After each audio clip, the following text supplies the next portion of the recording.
We're so delighted that you're here with us today as part of the Shondaland at Sea experience. We're celebrating 20 years of Shondaland, and our panel today includes beloved actors who have the unique distinction of being on several of the Shondaland shows. So please, better. Okay, so thank you. So please help me welcome the Shondaland fam. The first two people need no further introduction: Shonda Rhimes and Betsy Beers.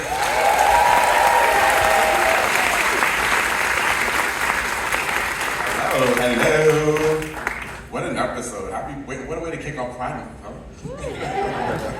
Also joining us, Katie Lowe's, a familiar Shondaland face who's appeared in as Quinn on Scandal, as you just saw, and Rachel on Betsy and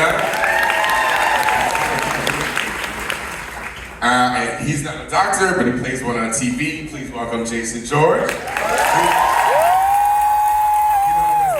On Grey's Anatomy and Station 19. Way back to Off the Map in the early shows. We also have with us Caterina Scorsone, best known as Dr. Malina Shepherd.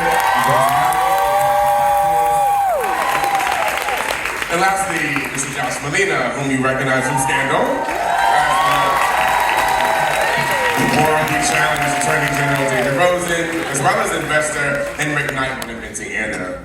Welcome, everybody. Alright. So it's working? Okay, cool. Love you too. Man, 20 years. Okay, so I guess we'll start by just taking it back to the origin story. Tell everybody how the two of you first met. You want to start? We had a meeting. Yep. I went to meet because I told my agent I think I want to write television. And so he sent me to meet producers. And I think you might have been the first, maybe the second, I don't know. I think you were the first. Yeah, one of the first producers I met was Betsy Beers and Mark Gordon. And Betsy and I hit it off immediately. Yep. We seem like we have nothing in common, and we generally don't, really. Except that we do. We have exactly the same sense of humor, and we like the same things, and we just started talking and never stopped. That's true, and we found out we liked a lot of the same shows because we started talking about TV. And I had heard about Shonda because we both originally came from movies and were making the transition into television. And a very close friend of mine had said, there's this writer and you really need to meet with her. I think you're really gonna like her. And I read her scripts and loved him. And I knew, of course, that she'd done the incredible film Crossroads. And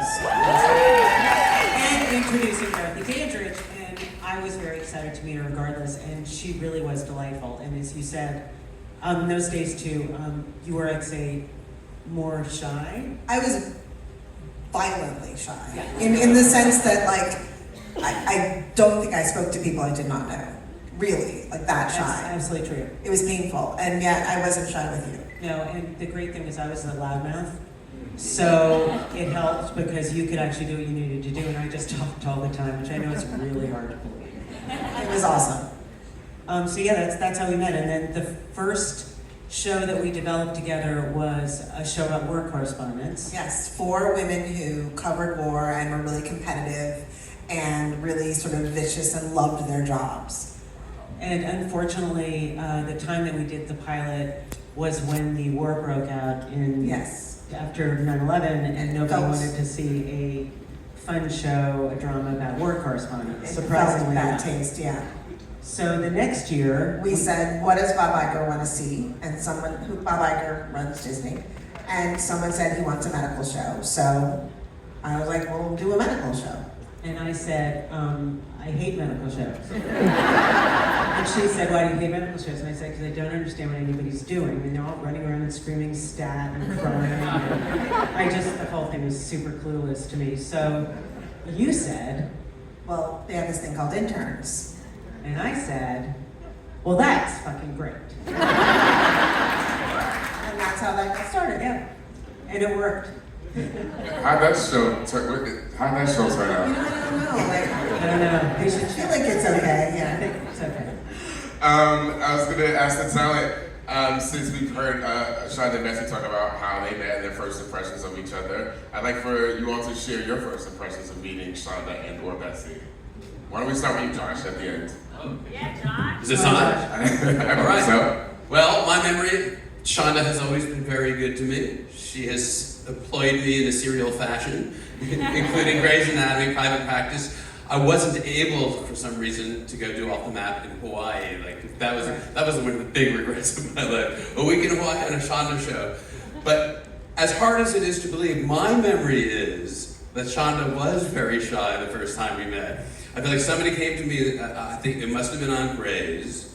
I played a husband who was hesitant to give his wife a stool sample for a fecal transplant that she needed up her nose to repopulate her gut biome. I had one of the most iconic lines in my career, no poo for you. But I remember somebody coming up to me and saying that Shonda feels shy and is excited to meet you. And this is the only time the power dynamic would be like this. It would change very quickly.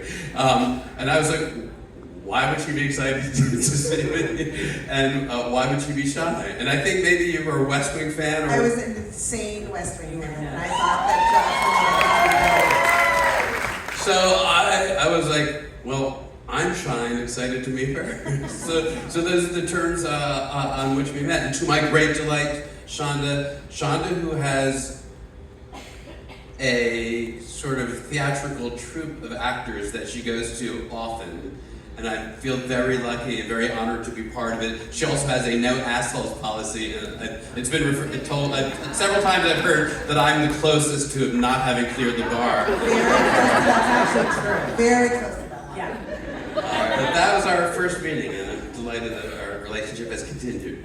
Caterina, what about you? What was your first impressions of Shonda and or Betsy? Okay, I don't know. You probably don't remember because you see so many actors. But of course, my first time meeting Shonda was at my audition for the role of Amelia Shepherd. And yeah, a long time, I guess like 14, 15 years ago. And I remember coming in, and I was new to LA. I had not been there for very long. And I came into this room, and of course, I knew of Grey's Anatomy already because I had like watched the first season while like studying for finals in undergrad and had decided I wanted to go to med school because of it, which was not true. I really just wanted to be on Grey's Anatomy. And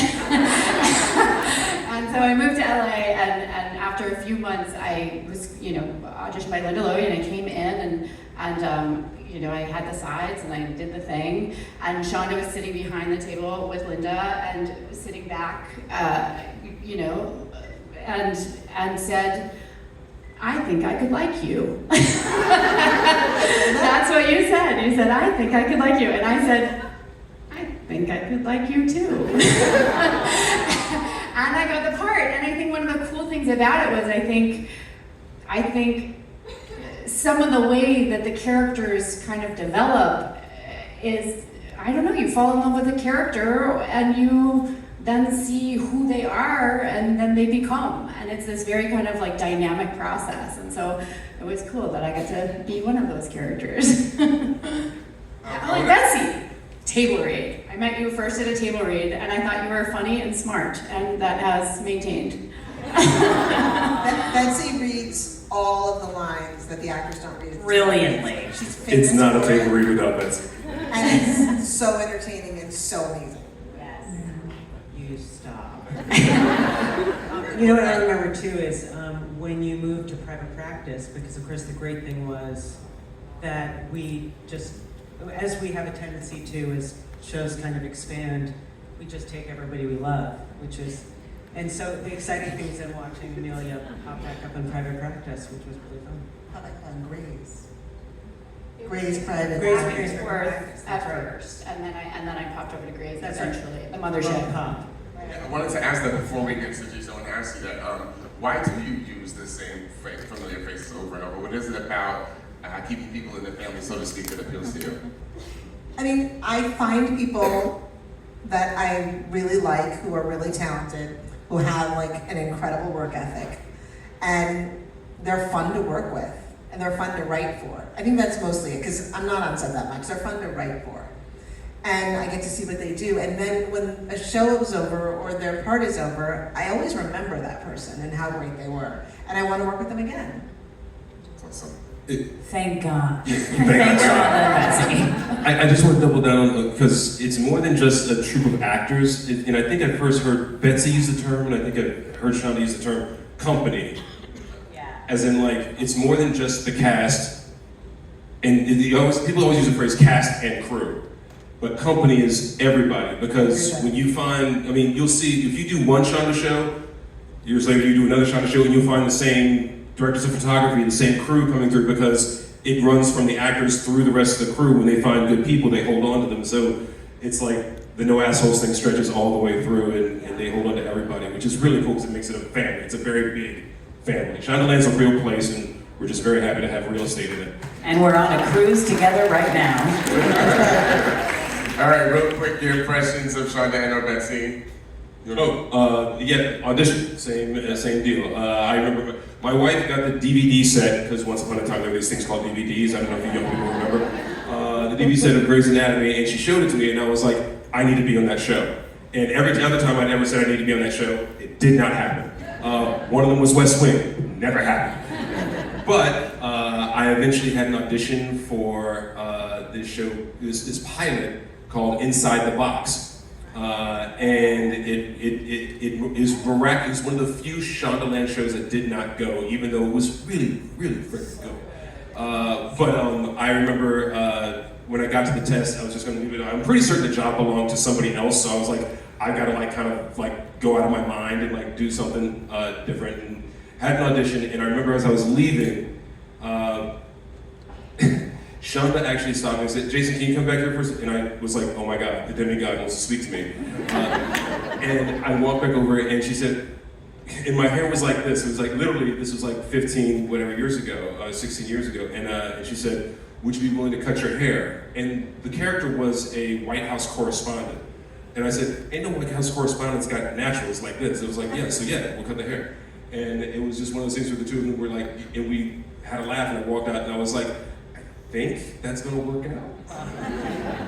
And yeah, we did the pilot for Inside the Box, and then they said, do you want to come do like 3 or 4 episodes on Grey's as this character who kind of, I think Ben was supposed to date Bailey and then do her dirty a little bit, and then like jet. And Shonda, as she's wont to do, kind of watched things and went, maybe not. Maybe we'll do a different thing. And it changed the look. I love that. Oh, look at you too. All right, lastly, Katie. I didn't know that story. I love hearing these stories. Don't you love hearing these stories? I didn't even know them. I was on private practice. I remember. I did. I was. You were brilliant. I still left the remember. baby in the back of the car and asphyxiated and died.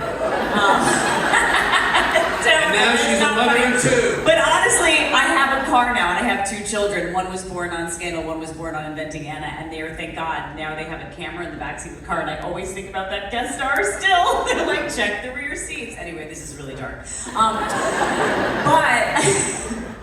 I auditioned for Off the Map, didn't get it. I auditioned for Inside the Box, didn't get it. But then my first, and I didn't get far, so, you know, yeah, I didn't get got far. really close and off the map. Oh, maybe.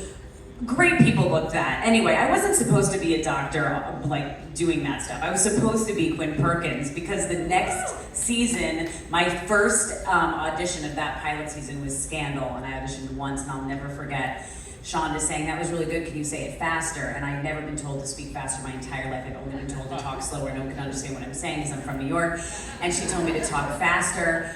And then they said, we're gonna test you. And then they tricked me, and this is on the behind the DVDs, the extras of season 1. And they called me into audition again, which is normal when you have to audition lots of times. And she said, we already talked to the studio and the network, and this is an audition, we're just gonna give you the part.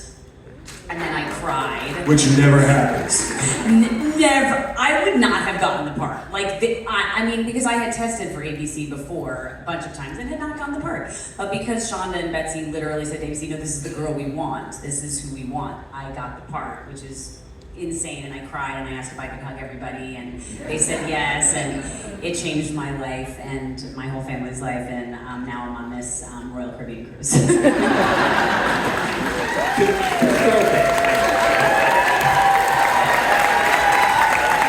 I just want to throw one other thing. Both of you talked about wanting to be, auditioning for Off the Map and not getting it, or Inside the Box, and I'm like, I was on both those things, and they went like half the season or didn't go at all. You were a Scandal. Life is good. You're good. So good. And then Grey's Anatomy Academy and Yeah. Station 19. My God. Okay. The company thing is real. The company. I'm dead and you're still working. All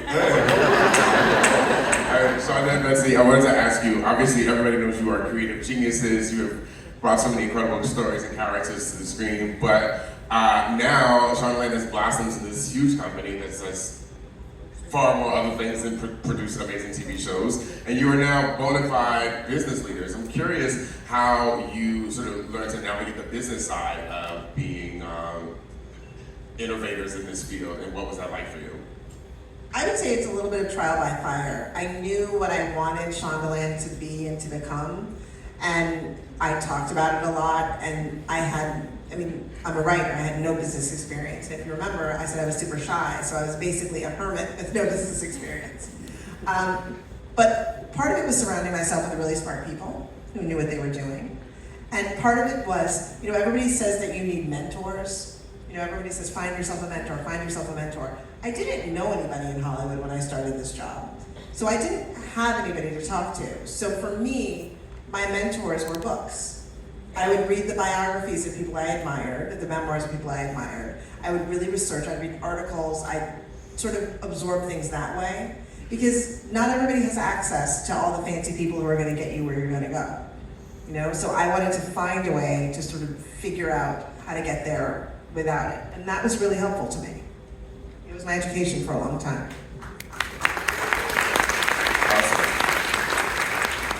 Awesome. Okay, favorite line you've written for a character?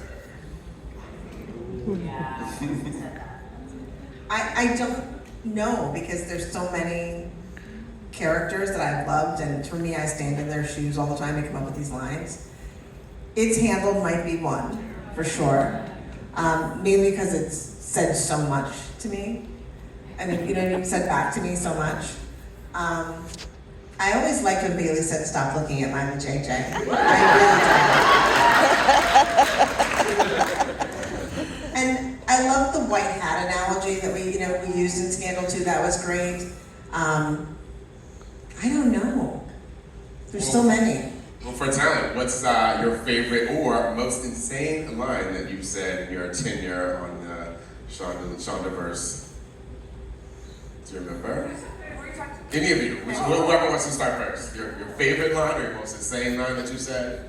My most insane line, which is one of my favorites because it was so insane. And I remember being at the table read. Shonda wrote this line. We were at the table read and turned the page, and it was just a line that was so insane that it was impossible to say, and then it actually wasn't impossible to say, and it was awesome, and it was, what do we want? Drugs. When do we want it? Now. Oh, it's private practice. What do we want? Drugs. When do we want it? Now. Chanted over and over again in all caps for several lines, and it was one of those moments where you're like, okay, I don't know how to do this, but I know that I have worked on skills for many years, and then I just have faith that this writing is going to happen. And so you kind of pack your bags and leave them in the wings, and then you walk onto the set, and somehow the magic takes you, and it was deliverable. And that was faith in the writing when you don't have faith in yourself. Wow. Yeah, it was cool. What about you, Katie? You have so many. Oh my God. I'm Quinn Bitch. That was really good. Although I think Harrison said that, but it was all over Twitter that I said it, so I'll take credit. I'm a big Over a Cliff fan. I just like it. I like that the gladiators we all were, and I thought it was really sweet. Yeah. Anybody else? I have lots of favorites. Two that really stick out are one, I think, very late in the run or in the series, possibly in the finale, I'm not exactly sure, but I had a face-to-face with Jake Ballard, as played by Scott Foley, who became a very close friend. And I think he was threatening to kill me again, as he liked to do. And for once, I stood my ground and basically said, go ahead, shoot me. And I said, I am not your bitch, Jake Ballard. Love saying to him, called his bluff. And then the other is, in an episode or two, David would like to say, I'm the Attorney General of the United States. And I made the mistake somewhere along the line of saying to Shonda, boy, he says that a lot, and wouldn't you assume that people know that? And next thing I knew, every episode, at least once, I would say, I'm the attorney, and somebody made a super cut of it. You can find it on YouTube. It's fantastic. It's my new reel now. That's how I get work. So true. I'll double down with the phrase. The Station 19 cast would make fun of me because every episode, at least every other episode, Ben Warren would say, I'm a doctor. Because you have to make sure the firefighters knew. Yeah. But I think my all-time favorite was there was an episode where Miranda Bailey had a heart attack and ended up went to the emergency room at a different hospital. And Ben was like one of the last ones to find it. He found out very late in the game, walked in, and I actually pitched the line to the writer of the episode. I don't remember what was originally written, but I said, but this is, you call me. You call, and he says it like 3, 4, 5 to whatever it is, and it was like all the anger for the woman you love not calling you, but also all the love of the person you love, all in one thing, and just, you call me. You call me. And that for me was like, that's Ben and Bailey. I'm pissed at you. If you weren't dying, I'm gonna kill you myself right now. You know, yeah. Oh, I have another favorite, which Yeah, was sure. also a Shonda one, and it was when Gina Davis came and we were removing this like massive tumor, and it was like the superhero episode, and there's this line that lots of people have tattooed on their bodies now. Oh yeah, oh my gosh, your lines are all over people's bodies. And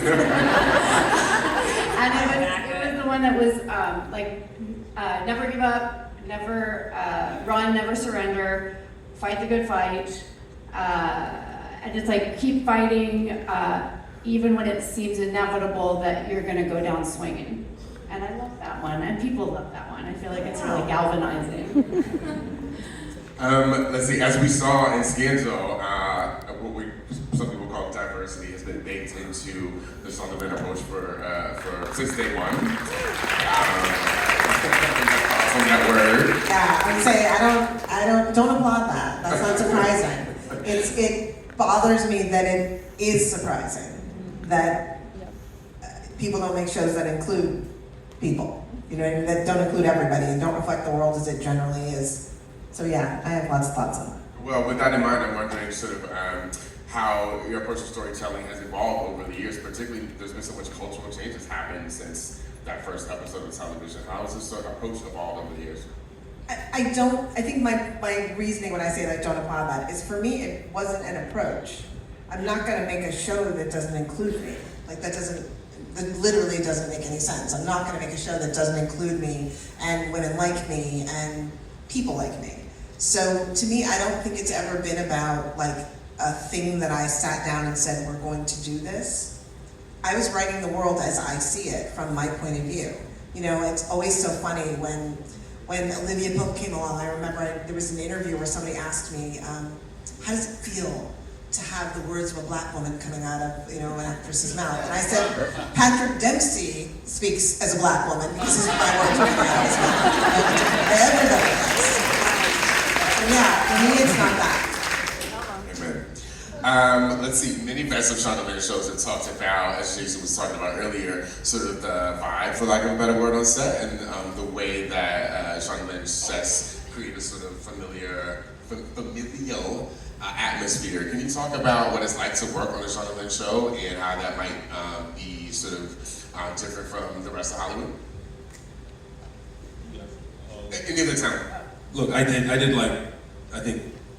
don't know how many shows I did before, on-air shows before I landed in Shondaland, and the atmosphere just changes. And I honestly think that that's a combination of Shonda and Betsy. Yes. Because, I mean, the dynamic duo, I can't underscore how much, and having watched you two ladies, not to like talk about you where you're sitting here, you know, I mean, they talked about it a little bit. Shonda was the more reserved, and Betsy was the louder and in front.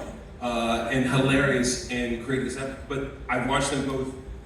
Betsy's gotten a little more, never going to be reserved, but she doesn't, but she may not say the first thing that comes out of her mouth. You know, the first thing that comes in her head. Betsy's like, maybe not say that one. Maybe that's an HR conversation. Maybe not say that. And Shonda has gotten more prepared to say it right to your face and not a problem, never afraid to say it. And so, but that combination, watching the two of them, it's they're never going to disrespect you, and there are legendary stories about Hollywood power players disrespecting people because they can, and that doesn't happen in Shondaland. And if it did, that person's not going to work there. And that's the thing you could know. Like, you could know that to your bone, that like, and that's a beautiful thing. It should be, right? It should be spread around. So it's like, they're going to tell you the real critique. They're not going to sugarcoat like, I need you to do this. I need you to up your game. I need this. I need that. This is what is required of you in this job. But you can't say it. You can't be an asshole when you say it. No asshole. I mean, I think now we kind of almost don't even have context for how different the set is in terms of the shows that are happening now. But like before Grey's Anatomy, which was of course like 20 years ago, like we're talking about, I was coming up in the 90s and the early aughts. Like not only were there not women showrunners and creators, but we were in an era that was like Harvey Weinstein was setting the tone. This was totally pre-Me Too, and so the fact that there was ever even a character that was a woman whose perspective was like the point, as opposed to being like the appendage that was supposed to indicate that this man was very successful because look how hot his girlfriend is, that was already revolutionary. And then when we came onto set and we had women showrunners and we were not like having to fend off harassment all the time, and you could actually take your bandwidth back and like apply it to your craft instead of like keeping yourself safe in your work environment, that was incredible. And then I know this story has been told in the press before, but we do all of these sex scenes and all of these love scenes, and Shonda had this policy on private practice in Grey's early on that like the guys would take off their shirts and that the women could decide. The women could wear a snowsuit. She told me I could wear a turtleneck if I felt uncomfortable. If you felt uncomfortable, it was fine. And I was like, and I think what's important about that though is it wasn't just like a role reversal. It was actually like a deep understanding that we're all coming to the table with different circumstances, and so the cost of nudity and the cost of a sex scene for a woman who's living in a misogynistic culture where slut-shaming is weaponized in order to control her behavior, the cost for her is totally different than the cost from a man whose masculinity is associated with his sexual prowess. And so it wasn't that she said the women don't have to be naked. She said, I trust you to do the math and do the calculations and figure out what the cost is for you here, and I trust you to decide whether you can afford this. Awesome. You got to decide too. Well, yeah, we reached a point, I remember it was somehow during How to Get Away with Murder, where I reached a point where I really sort of came to this understanding that the cost was high for some men too. And so I put out a new memo that said everybody could do their scenes in a snowsuit. Yeah. The directors were very stressed out about that, but I really felt like, I wanted everybody to be comfortable in the middle of this process. not to mention if you want to be a mom.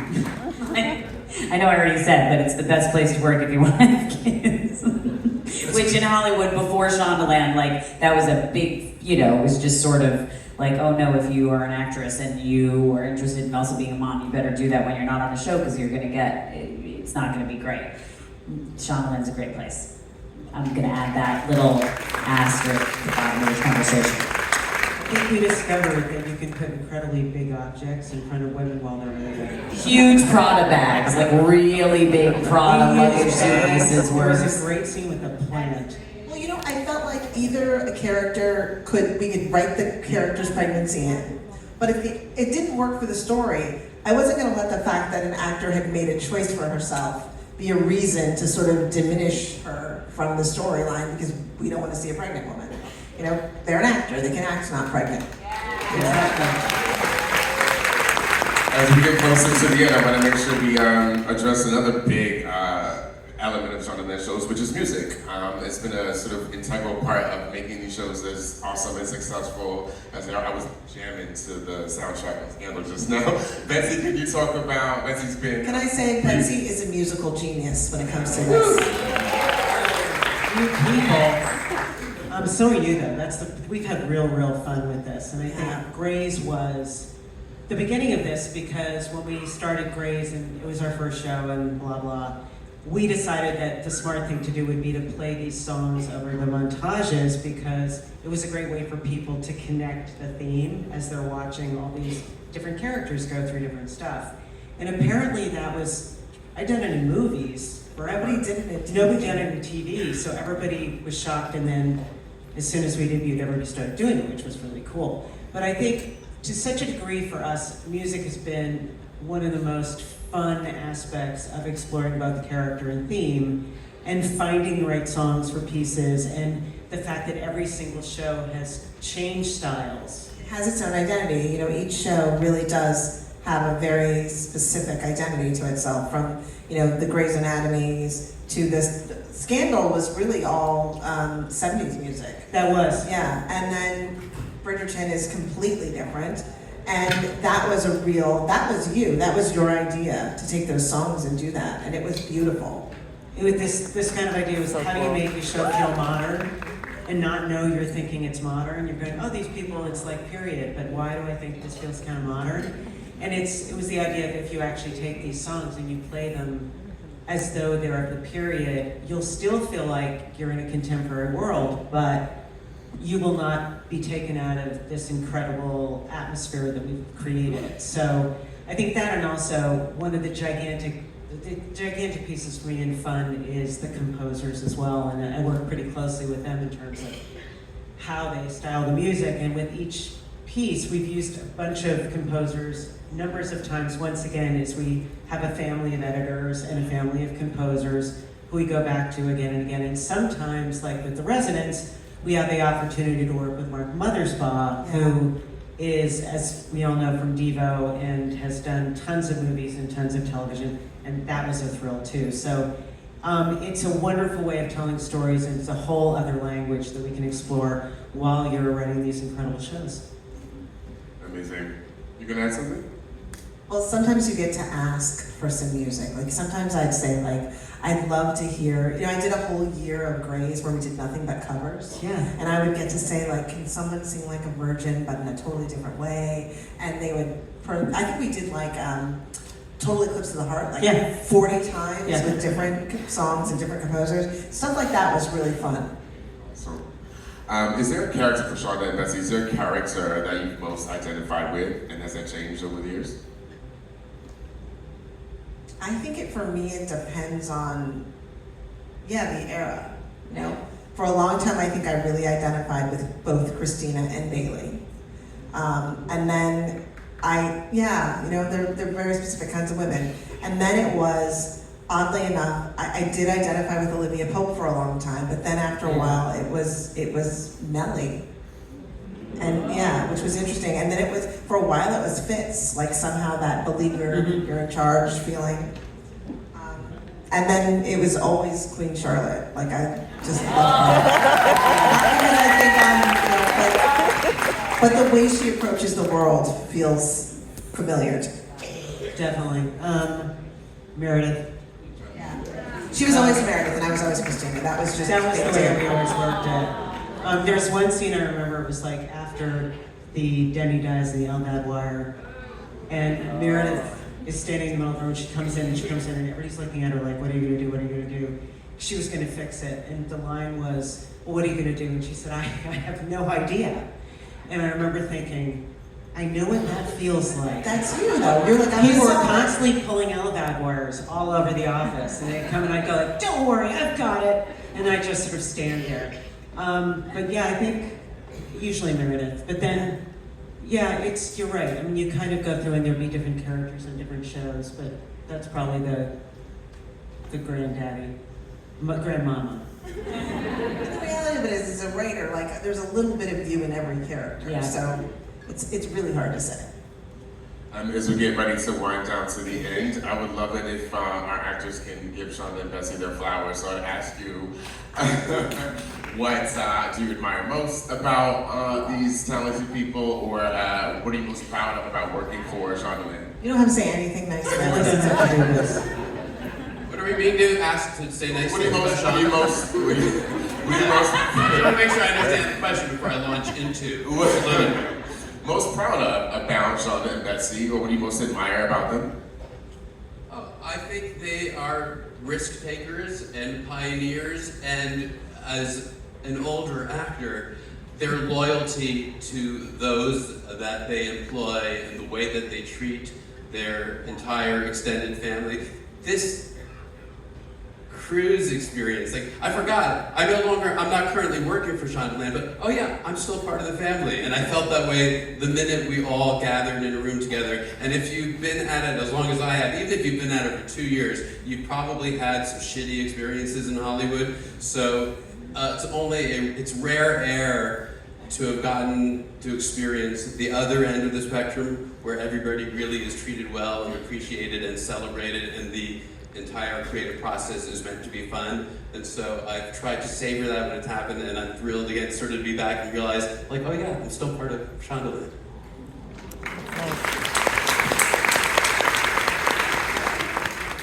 I think there's so many things, and so I'm gonna just choose one. Sure. And I think, it can apply to both, like, creatively and as business moguls and titans, which is, I think that the internal promotion that happens within the company, and that's the cast, the crew, the executives, at Shondaland. It's an incredible practice, and I think it has to do with the fact that there's they prize character and integrity and courage and a work ethic, right? And when you have character, you can learn anything. You'll apply yourself to learning anything, right? And so they really have always looked for those things. And then, even with the characters, it was like, let's watch and let's see where the chemistry is. And let's see actually who this character that I thought was gonna be like this develops into. And how do we lean into the strengths? And how do we make sure that this community is healthy and thriving? And I think that especially now, where there's like so much division and so much isolation post-COVID, like we're so hungry for community, and we're so hungry for mentors, and we're so hungry for like this kind of intergenerational passing on of wisdom. And that's how you get a healthy society and a healthy community. And I think we really see it in our workplace, and it comes across in the shows. There has never been another production company where more people have leveled up from whatever your job was to directing or to writing or what have you.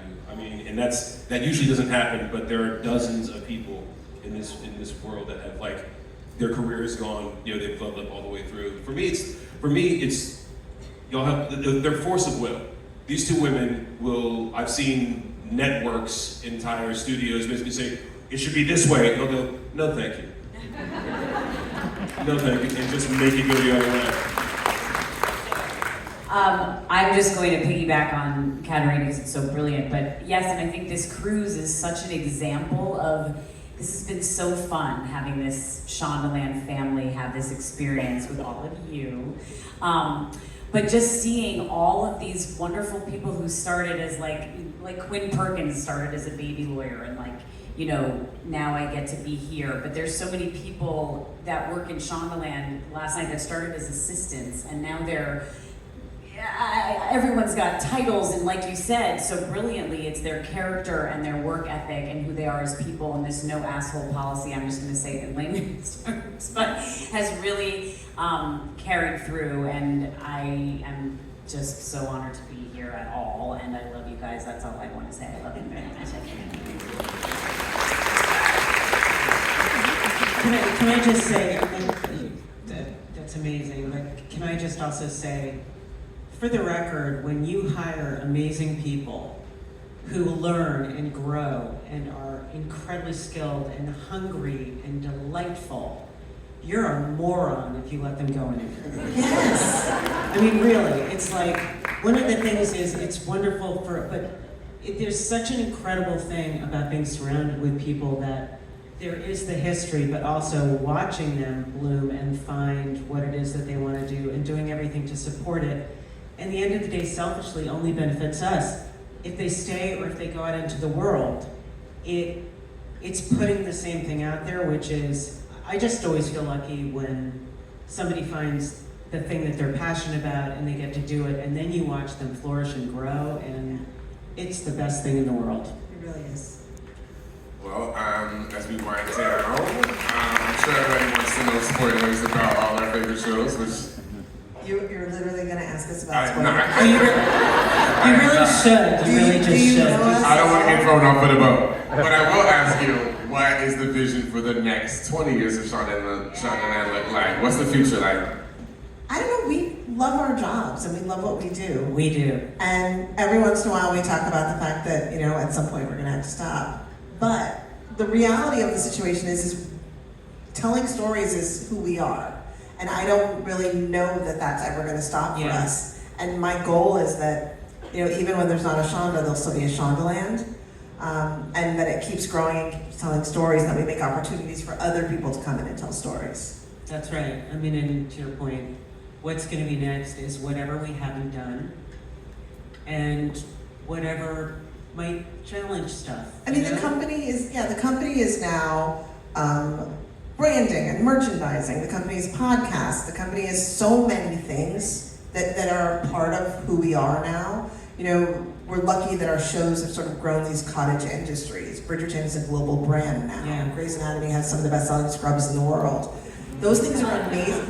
It's amazing. Those things are incredible, but the reality of it is it came because we were so passionate about the stories that we were telling, that as ideas cropped up, we were like, maybe our fans would like this, or maybe our audiences would like this, and it's worked. So for me, as long as we're finding different ways to tell story in whatever mediums come along, by the way, we'll still be excited to tell them. That's right, and there are always more to tell. Yes. And more ways to tell them. I wouldn't have thought that there would be so many ways to articulate story until we explored and started expanding in Shondaland. Because what's been most interesting for me is realizing that something that you're really excited about, you can find a home for it. It may not be a movie, but it might be a television show. It might not be a television show, but it might be a podcast. If it's not a podcast, maybe it's unscripted. That is such...